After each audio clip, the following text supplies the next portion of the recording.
انسان سترګه په کائناتو کې دویم تر ټولو سخت او پیچلی جوړښت لري.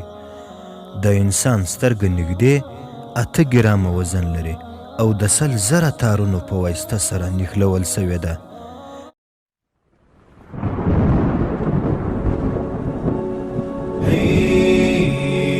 نرفع الرايات سوف يعلمون أن نحن المسلمون قادمون.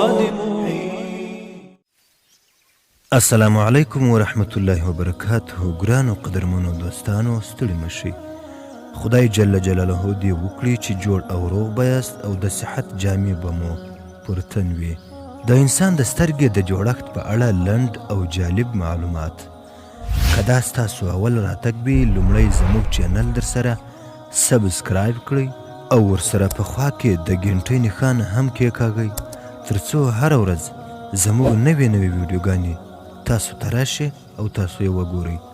د انسان سترګه په کائناتو کې دویم تر ټولو سخت او پیچلی جوړښت لري. د انسان سترګه نږدې 8 ګرامه وزن لري او د 100,000 تارونو په واسطه سره نښلول سوې ده. د انسان سترګه نږدې له 2 میلیونه کاري برخو جوړه شوې ده.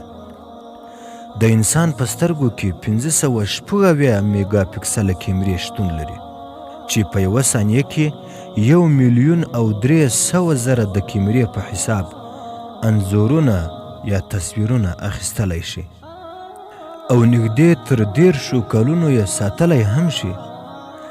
د هرې سترګې په جوړښت کې 1.7 میلیونه حجرې شتون لري چې ټولې د رڼا سره حساسې دي. د انسان سترګه د 10 میلیونه بېلابېلو رنګونو ترمنځ توپیر کولی شي. همدارنګه د انسان سترګه په بدن کې تر ټولو چټک غړی دی چې په ډېرې اسانۍ سره پټیږي. په دې سره کولی شو چې د هرې سترګې د جوړښت شتمني 80 میلیونه ډالر حساب کړو. سبحان الله والحمد لله والله اکبر. ګرانو قدرمنو دوستانو، که مو چیرې دا ویډیو خوښه شوې وي، هیله لرو نورو دوستانو ته یې هم شیر کړئ او لایک یې کړئ.